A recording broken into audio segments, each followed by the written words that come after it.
कहानी की शुरुआत होती है एक हाउस पार्टी से। यहाँ कुछ दोस्त एक टेबल पर बैठे मस्ती कर रहे होते हैं। लड़कियां कैलोरी गिनने की बातें कर रही होती हैं। तभी एक लड़की अपने फोन का एक ऐप दिखाती है जो खाना ट्रैक करता है। दूसरी लड़की भी वही ऐप डाउनलोड करना चाहती है, लेकिन सर्च करते समय उसके सामने एक अजीब सा ऐप आ जाता है जिसका नाम होता है काउंटडाउन। इस ऐप के डिस्क्रिप्शन में लिखा होता है कि यह बिल्कुल सही बताएगा कि इंसान की मौत कब होगी। ये सुनकर सब हंसने लगते हैं और मजाक मजाक में इसे डाउनलोड कर लेते हैं। फिर सब मिलकर इसे एक गेम बना लेते हैं। हर किसी को 30 से 60 साल की जिंदगी बची दिखती है, लेकिन कोर्टनी के फोन में सिर्फ 3 घंटे बचते हैं। ये देखकर सब उसका मजाक उड़ाते हैं। तभी उसका बॉयफ्रेंड इवन उसके लिए ड्रिंक कर लेता है। पार्टी के बाद इवन कार लेकर आता है, लेकिन वह नशे में होता है। कोर्टनी उसे गाड़ी चलाने से रोकती है और खुद पैदल ही घर जाने लगती है। रास्ते में उसके फोन पर ऐप का एक डरावना मैसेज आता है, यूजर एग्रीमेंट तोड़ दिया गया है। अब उसे लगता है जैसे कोई उसका पीछा कर रहा हो। ऐप की स्क्रीन पर सिर्फ 2 मिनट का समय बचा होता है। डर के मारे कोर्टनी घर के अंदर भागती है, फोन बंद कर देती है और बाथरूम में चली जाती है। वहां उसे लगातार अजीब सा डर महसूस होता है, जैसे कोई पास ही छुपा हो। तभी अचानक ऊपर से एक काली परछाई उसे पकड़कर जमीन पर गिरा देती है। उसका सिर जोर से टकराता है और उसके फोन पर काउंटडाउन 0 हो जाता है। जैसे ही कोर्टनी के फोन का काउंटडाउन 0 होता है, उसकी मौत हो जाती है। दूसरी तरफ उसका बॉयफ्रेंड इवन कार चलाते समय एक्सीडेंट का शिकार हो जाता है। गाड़ी का वही हिस्सा बुरी तरह से टूट चुका होता है जहां कोर्टनी बैठने वाली थी। अब कहानी का दूसरा किरदार सामने आता है, क्विन। क्विन एक नर्स होती है और उसे अस्पताल में मरीजों की देखभाल करनी होती है। लिफ्ट से बाहर निकलते हुए वह एक कमरे में जाती है जहां एक मरीज ने अपना खाना अधूरा छोड़ा होता है। क्विन समझ जाती है कि वह कहाँ मिलेगा। वह मरीज दरअसल इवन ही होता है, जो अस्पताल के बंद हिस्से की बालकनी पर बैठा होता है। क्विन उसके पास बैठकर उससे हल्की फुल्की बातें करती है ताकि वह सर्जरी से पहले थोड़ा आराम महसूस करे। लेकिन इवन उसे काउंटडाउन ऐप दिखाता है जिसमें उसकी जिंदगी के 19 घंटे बचे होते हैं। इवन डरते हुए बताता है कि उसकी गर्लफ्रेंड की मौत भी इसी ऐप ने सही बताई थी। अब उसे लगता है कि वही उसकी मौत की भी भविष्यवाणी कर रहा है। क्विन उसे समझाती है कि यह सब बकवास है और उसे उसके कमरे में वापस ले आती है। रास्ते में उनकी मुलाकात एमी से होती है, जो बताती है कि क्विन ने नर्स की परीक्षा पास कर ली है। इसी खुशी में अस्पताल के लोग केक काटते हैं और सब मिलकर जश्न मनाते हैं। मस्ती के दौरान क्विन मजाक में काउंटडाउन ऐप का जिक्र करती है। कुछ लोग बताते हैं कि उन्होंने इसके बारे में पहले ही सुना है। सब हंसते हैं जब स्कॉट और डॉक्टर सुलिवन ऐप चेक करते हैं और उन्हें 50 साल से ज्यादा की उम्र बची दिखती है। तभी अचानक एक आदमी भागते हुए अंदर आता है, अपनी पत्नी को उठाए हुए, जो ड्रग्स की ओवरडोज से बेहोश हो चुकी होती है। डॉक्टर तुरंत वहीं पर चेक करता है और एमी क्विन से दवाइयों वाला किट लाने को कहती है। दवा देने के बाद वह औरत होश में आ जाती है।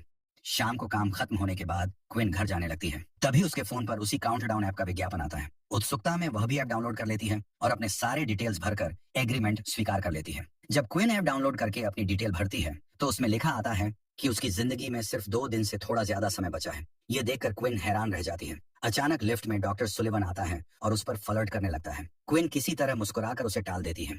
उसी रात घर पर बैठकर वह अपने नर्सिंग के डॉक्यूमेंट पूरे कर रही होती है। तभी उसे एक समस्या आती है और मदद के लिए वह स्कॉट को कॉल करती है। स्कॉट कहता है कि उसे अपने जन्म प्रमाण पत्र की जानकारी डालनी होगी। क्विन के पास वह कागज नहीं होता, इसलिए वह अपने पापा के घर जाती है। वहां मम्मी के कागजात पलटते पलटते उसे अपना सर्टिफिकेट मिल जाता है। तभी उसे अलमारी से कुछ आवाज सुनाई देती है। जब वह अलमारी खोलती है तो उसमें उसकी छोटी बहन जॉर्डन अपने बॉयफ्रेंड के साथ छुपी होती है। उसका बॉयफ्रेंड तुरंत भाग जाता है और कपड़े पहनकर घर से निकल जाता है। क्विन गुस्से में जॉर्डन को डांटती है, लेकिन जॉर्डन भी उससे नाराज हो जाती है और कहती है कि माँ की मौत के बाद वह कभी उसे देखने भी नहीं आती। थोड़ी देर बाद क्विन अपनी बहन से माफी मांगने जाती है और पढ़ाई पूरी होने की खुशखबरी देती है। उसी समय उनका पिता कमरे से बाहर आता है और क्विन को देखकर खुश हो जाता है। वह कहता है कि एक दिन सबको मिलकर उनकी माँ की कब्र पर जाना चाहिए। अगले दिन इवन की सर्जरी का समय आता है। वह अपने फोन पर देखता है कि उसकी मौत में अब सिर्फ 3 मिनट बचे हैं।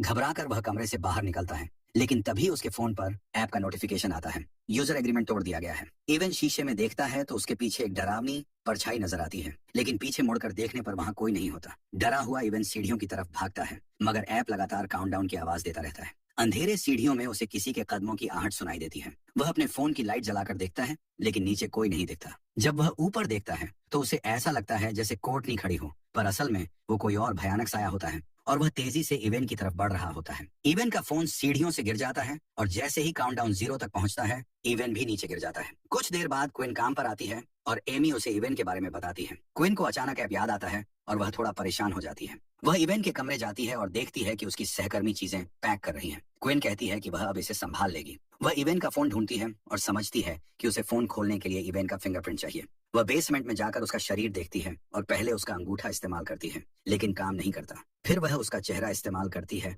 और आखिरकार फोन खुल जाता है, लेकिन काउंटडाउन पहले ही 0 हो चुका होता है। तभी इवन का हाथ नीचे गिरकर क्विन को छूता है और वह फोन गिरा देती है। जब वह फोन उठाती है तो देखती है कि इवन का सिर मुड़ा हुआ है और वह उसे घूर रहा है। क्विन डर कर उसका शरीर फिर से फ्रीजर में रख देती है। क्विन अपने फोन में देखती है कि उसकी जिंदगी में अब सिर्फ 2 दिन से भी कम बचे हैं। काउंटडाउन उसी समय दिखाता है जब वह अपने पिता और बहन के साथ माँ की कब्र पर मिलने वाली है। वह अपने पिता को कॉल करके उनका प्लान कैंसिल कर देती है। तभी अब नोटिफिकेशन भेजता है, यूजर एग्रीमेंट टूटा हुआ है। कमरे में कुछ छाया सी दिखाई देती है, लेकिन क्विन लौट कर देखती है तो वहाँ कोई नहीं होता। तभी डॉक्टर सुलिवन उसे डराता है। वह क्विन से मदद करने को कहता है, लेकिन क्विन मशीन को ठीक से इस्तेमाल नहीं कर पाती। वह जाने की कोशिश करती है, लेकिन डॉक्टर उसे रोकता है और अजीब तरीके से उसे आराम देने की कोशिश करता है। डॉक्टर फिर से उसके पास आता है और फ्लर्ट करता है, लेकिन क्विन साफ मना कर देती है। क्विन एमी को यह सब बताने दौड़ती है, लेकिन उससे पहले डॉक्टर उसे बुला लेता है और वह कुछ नहीं कह पाती।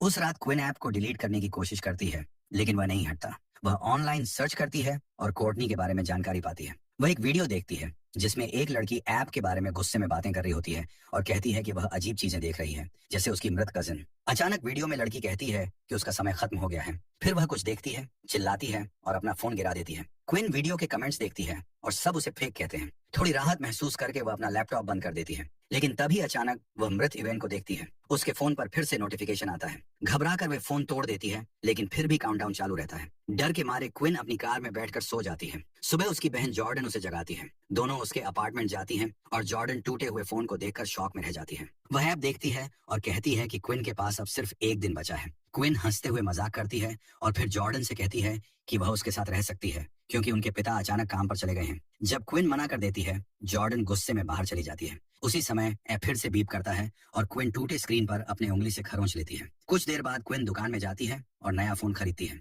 जैसे ही वह फोन खोलती है, ऐप देखने की कोशिश करती है। नए फोन में भी ऐप दिखाई देता है। वह दुकानदार से ऐप के बारे में पूछती है, लेकिन वह भी इसे डिलीट नहीं कर पाता। फिर क्विन कार में बैठकर ऐप देखती है और बैक कैमरा में अचानक एक डरावना साया दिखाई देता है। ये सिर्फ बैक कैमरा में ही दिखता है। अचानक वही साया उसे पीछे से पकड़ लेता है और क्विन दूसरी कार से टकरा जाती है, खुद बाहर गिर जाती है। दूसरी कार का ड्राइवर चिल्लाता है, लेकिन दुकान वाला ग्राहक उसे डराकर भगा देता है। वह क्विन को दिखाता है कि उसके पास भी वही ऐप है। बाद में क्विन और मैट बार में बैठे ऐप के बारे में बात करते हैं। क्विन कहती है कि उन्हें फिर से यूजर एग्रीमेंट देखना चाहिए। मैट वहां मौजूद पागल आदमी से ऐप डाउनलोड करने को कहता है। जैसे ही वह टर्म्स और कंडीशंस पेज पर पहुंचता है, क्विन पढ़ना शुरू करती है। उसमें लिखा होता है कि उन्हें अपनी किस्मत माननी होगी। पागल आदमी फिर भी एग्रीमेंट स्वीकार कर देता है और ऐप बताता है कि वह 91 साल तक जिएगा। क्विन और मैट अस्पताल जाते हैं और एक पुजारी से मिलते हैं। वे उससे पूछते हैं कि वह राक्षसों के बारे में क्या जानता है। पुजारी कहता है कि वह उन पर विश्वास नहीं करता और उन्हें किसी और के पास भेज देता है। मैट रेस्टरूम जाता है और तभी कोई उसके स्टॉल में घुसने की कोशिश करता है। वह देखता है कि दरवाजे के नीचे एक नंगे पैर वाला बच्चा है। जैसे ही मैट हाथ धो रहा होता है, उसे किसी स्टॉल में किसी के रोने की आवाज सुनाई देती है। जब वह जांच करने जाता है तो वही नंगे पैर वाला बच्चा फिर दिखाई देता है, जो स्टॉल्स के बीच से बिना रुके चल रहा होता है। बच्चा आखिरी स्टॉल पर रुकता है। तभी लाइट चली जाती है और मैट उस स्टॉल की तरफ जाता है। अंदर कुछ नहीं होता,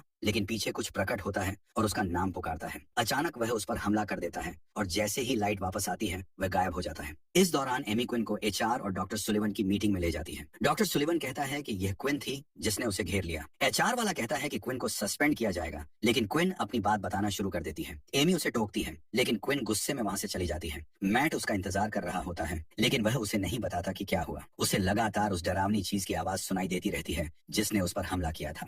फिर दोनों एक चर्च में जाते हैं ताकि उस आदमी को ढूंढें जिसके बारे में दूसरे पुजारी ने बताया था। वे उसे उसके ऑफिस में पाते हैं। वह बहुत उत्साहित होता है जब वे उससे राक्षसों के बारे में पूछते हैं। वह तुरंत एक प्राचीन कहानी बताता है। कहानी में एक राजकुमार को एक बूढ़ी जिप्सी औरत से एक स्क्रॉल मिलता है जो सही समय बताता है जब उसकी मौत होगी। जिप्सी उसे चेतावनी देती है कि वह अपनी किस्मत बदलने के लिए इस जानकारी का इस्तेमाल न करे, लेकिन राजकुमार चेतावनी नहीं मानता और जिप्सी के पास वापस जाकर कहता है कि मौत उसके पीछे है। जिप्सी उसे बताती है कि यह मौत नहीं, बल्कि एक राक्षस है जो उसे तब तक सताएगा जब तक उसकी मौत स्क्रॉल में बताई गई है। वह उन्हें सुझाव देता है कि किसी को ऐप हैक करने के लिए ढूंढे। वे दुकान वाले डेरेक के पास जाते हैं और उसे मदद के लिए रिश्वत देते हैं। डेरेक ऐप के बारे में जानता है और उनके विश्वास का मजाक उड़ाता है, लेकिन फिर भी उसे हैक कर देता है। ऐप का कोड लैटिन में होता है। वे ऐप के कोड में उन सभी लोगों के काउंटडाउन भी ढूंढते हैं जो ऐप इस्तेमाल कर रहे हैं, जिसमें डेरेक का भी होता है। वह सभी काउंटडाउन के पैरामीटर बदल देता है, फिर क्विन की तलाश करता है। वे उसकी बहन जॉर्डन का काउंटडाउन भी ढूंढते हैं। उसका टाइम क्विन के लगभग समान होता है, इसलिए डेरेक उसे बदल देता है। मैट और क्विन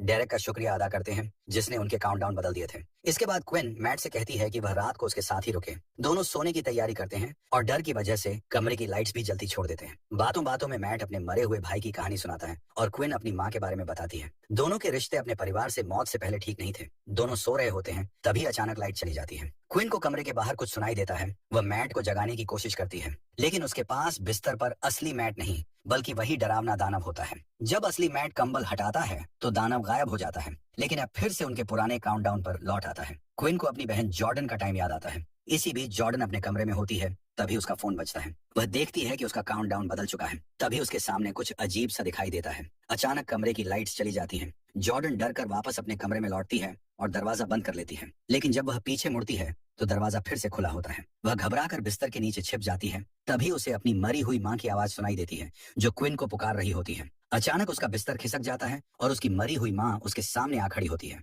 जॉर्डन घबराकर दरवाजे की ओर भागती है और उसी समय क्विन और मैट वहां पहुंच जाते हैं। इसके बाद वे दानव वाले पादरी के पास जाते हैं। वह लैटिन भाषा में कोड पढ़ता है और बताता है कि यह एक श्राप है, लेकिन इसे तोड़ा जा सकता है। उसका कहना है कि अगर ऐप में दिखाए गए वक्त से किसी एक की भी जिंदगी थोड़ी देर के लिए बढ़ा दी जाए तो यह श्राप टूट जाएगा। उसकी योजना होती है कि वे आशीर्वाद दिए हुए नमक का एक चक्र बनाएं और उसमें तब तक छिपे रहें जब तक वक्त निकल न जाए। क्विन नमक को पेंट के साथ मिलाकर जमीन पर चक्र बनाती है और पादरी उसे आशीर्वाद देता है। जैसे ही घेरा तैयार होता है, वे मैट का काउंटडाउन देखते हैं। मैट घबराकर साइड में हट जाता है, लेकिन क्विन उसे चूम कर हिम्मत देती है। लाइट्स बंद हो जाती हैं और सब लोग उस घेर के अंदर छिप जाते हैं। दानव करीब आता है, लेकिन वह अंदर प्रवेश नहीं कर पाता। पादरी लगातार प्रार्थना करता है और उसे नर्क में भेजने की कोशिश करता है। तभी ऐप तेज आवाज करने लगता है। अचानक मैट को एक खिलौना रोबोट दिखाई देता है और उसका मरा हुआ भाई भी उसके सामने आकर उसे बहलाने लगता है। मैट घबराकर उस घेरे से बाहर निकल जाता है। दानव मैट को पकड़कर घसीट ले जाता है। क्विन उसके पीछे भागती है,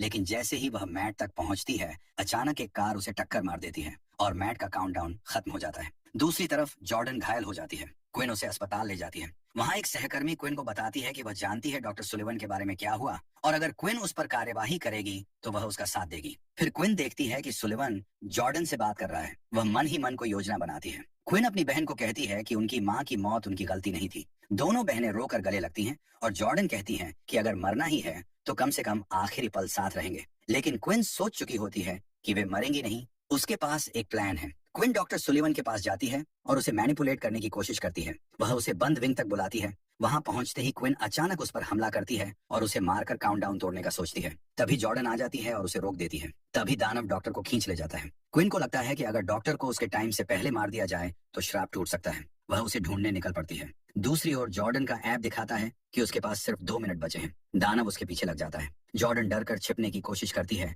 लेकिन ऐप की आवाज उसकी लोकेशन बता देती है। तभी एक फ्रीजर अपने आप खुल जाता है और जॉर्डन देखने जाती है, लेकिन दानव उसे खिड़की से बाहर फेंक देता है। उसका समय लगभग खत्म हो जाता है। उसी वक्त क्विन पहुंच जाती है। वह खुद पर सीरिंज लगाकर दानव को धमकाती है कि अगर उसने जॉर्डन को नहीं छोड़ा तो वह खुद को मार देगी। दानव जॉर्डन की मां का रूप लेकर क्विन को बहकाने की कोशिश करता है, लेकिन क्विन समझ जाती है। वह अपने अंदर मॉर्फिन इंजेक्ट कर देती है और काउंटडाउन खत्म होने से पहले ही मर जाती है। दानव गुस्से से चिल्लाता है क्योंकि क्विन अपनी मौत खुद चुनकर श्राप तोड़ देती है। जॉर्डन अपनी बहन के शव पर रोती है। तभी उसे क्विन के हाथ पर लिखा एक और दवा का नाम दिखता है। पास लुढ़कती बोतल उठाकर वह उसे क्विन को लगाती है और मॉर्फिन का असर खत्म हो जाता है। धीरे धीरे क्विन की सांसें लौट आती हैं। कुछ समय बाद क्विन, जॉर्डन और उनका पिता उनकी मां की कब्र पर जाते हैं। जाते जाते अचानक क्विन के फोन पर नोटिफिकेशन आता है, काउंटडाउन ए बीटा वर्जन इंस्टॉल्ड, यानी डर अब भी खत्म नहीं हुआ। और एंड क्रेडिट सीन में डेरेक एक लड़की के साथ डेट पर बैठा होता है। लड़की उससे निराश होकर वॉशरूम चली जाती है। तभी डेरेक के फोन पर काउंटडाउन नोटिफिकेशन आता है।